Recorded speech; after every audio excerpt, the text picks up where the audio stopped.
What's going on, guys? So you may be wondering who I am, and I'm still Fuller. It's just that my beard is gone. And this is Junior, and we got another episode of What Fits. So this time we're doing the 09 to 14 Ford F150 as requested.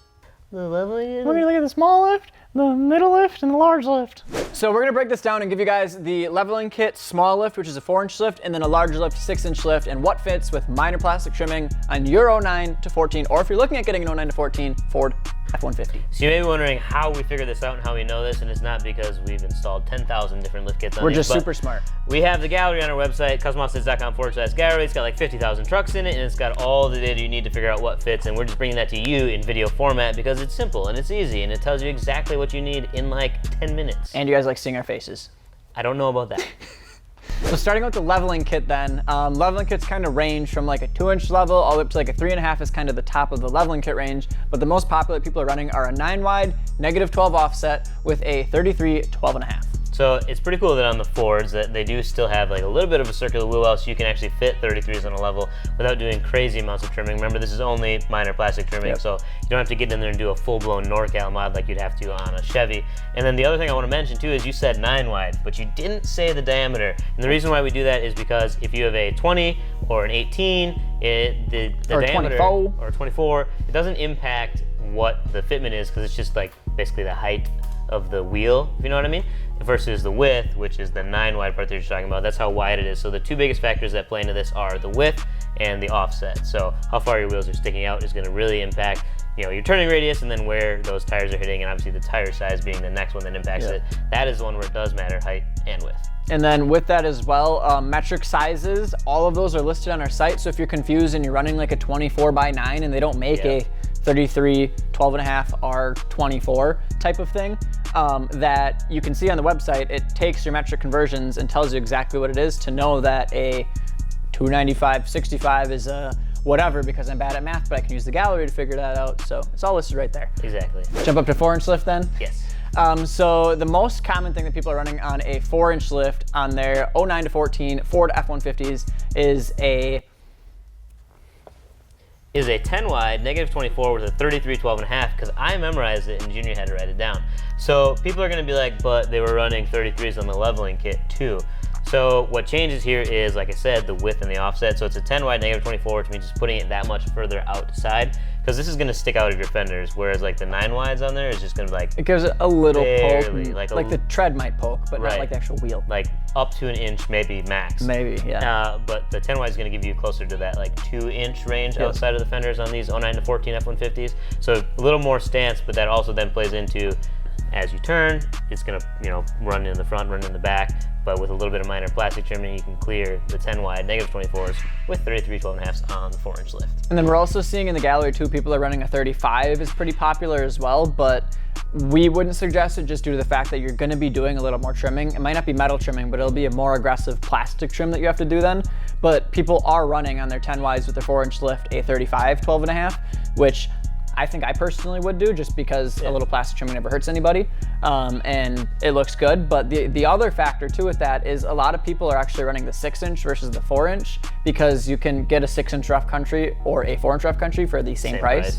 So the data for 4-inch isn't as, there's not as much there versus like the 6-inch of the leveling kit, because the 4-inch isn't as popular because of that same price. So. Yeah, but if you're not looking to go up quite to the 6-inch, you want a 4-inch, and you still want to try to fit those 35s, you could always go with less offset and a small or a less wide of a wheel too. Go with like a, if you went with a 9 wide and you ran a 35, you could probably fit that in there too. But that's the beauty of the gallery. If you want to deviate from these sizes, literally the whole thing's set up so you can enter in your make, model, and then just plug in what suspension you have, and you can see what everybody's running, and then all the rubbing and trimming details too. Because some people will take a Sawzall to their fenders and just cut it off, and other people don't want to do that. So I think that pretty much wraps up the 4-inch. Let's jump up to the 6. And these are the, so this is what everybody wants when they build a lifted truck. They want a 6-inch lift. They want 12 wide -44 offset. They want 35 12.5. And can you do that? Boom. Hell yeah. You can, because it actually fits on Fords. And these ones too don't have the crash bar, so there's nothing to worry about there. So it's really actually pretty simple to fit your 6-inch lift, 12 wides, -44s, and 35s. And that's it. There's not much other explaining to do. That's what literally everybody runs, and the gallery confirms that. Yeah, so that's the beauty of the Fords versus like the Chevys. And I was talking to Banker too in the shop. He's our lead tech here.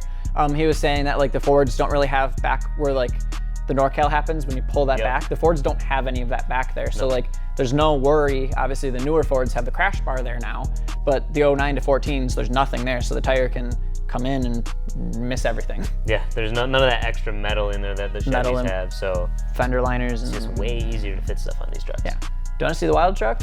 Yes, I would like to see the wild truck. So every week, Jared goes out and he picks one. It's either somebody who's like on a leveling kit and 14 wides, or it's something that's got 13 inches of lift and 42s, or some random number that I'm choosing to make up currently because I'm just stalling for time so Jared can show me the picture. I was waiting. You might have seen this one before. Oh! This is Kirk's truck. Kirk works in customer service / operations / he does every job here. I don't know. He does a lot of everything. So Kirk's got his 13 F-150. It's an EcoBoost. Make sure you give him shit for that. You can't give him shit for a truck that's lifted 8.5 inches and can break the tires loose on the highway just because he wants it to. Yeah, he's got the thing tuned and all these mods. It's fast. It's actually pretty quick. So he's got 22 by 14s, negative 76 offset, sticking way out there, and 375 45s, which if Junior scrolls down, you can just use the calculator to see that that converts out to basically a 36 by 15 tire. Yeah. Does it rub? Rubs like crazy, but who cares, I believe. Oh, slight rub at full turn because of major metal trimming. Major metal trim off of front bumper, about 4 inches deep. Yeah, so there's been severe modifications in order to fit this setup, but there's always somebody out there who's running something crazy. So again, gallery, it's awesome. And then Kirk's also running 2-inch, I think it is, fender flares on here, but the style of them is not the riveted fender flares. They look very OEM, which I like a lot. And then Kirk's on an 8.5-inch McGoy suspension lift, but it's actually a bunch of lift kits combined. Yeah, which we don't recommend to people to stack lift components unless you go. Kirk spent months in the forums figuring out exactly what would fit and what his angles would be like because he wanted to make sure it wasn't going to ruin anything. So he's got it, but it's way easier if you just buy the standard kits. And if you're wondering what he's running, it's a 6.5-inch McGoy's lift kit, 6-inch BDS lift struts, a 2.5-inch TGC leveling kit, and then I think it's ProComp bumper control arms. Yes. So, and then he's got different track bars. So it's a bunch of stuff combined. And if you don't do the research, we wouldn't recommend it. He knew exactly what he wanted and how he wanted to get there. And it looks amazing, but there was a lot of time, energy, and all of that spent to get it there. But there's Kirk's truck. We love it. Killer. Yeah. So if you guys want to figure out what fits your truck, if you have an 0914, you just did figure it out. But if you have something else, head out to the gallery at customoffsets.com/gallery. You can see over 50,000 trucks that are in there. And if you already have a truck with custom wheels on it, go ahead and add yours at customoffsets.com/add. And if there's a body style we haven't covered yet, we've probably done about 4 or 5 of these episodes so far. If there's something you want to see, drop a comment below. Make sure to like and subscribe on the YouTube, youtube.com/customoffsetstv. Peace.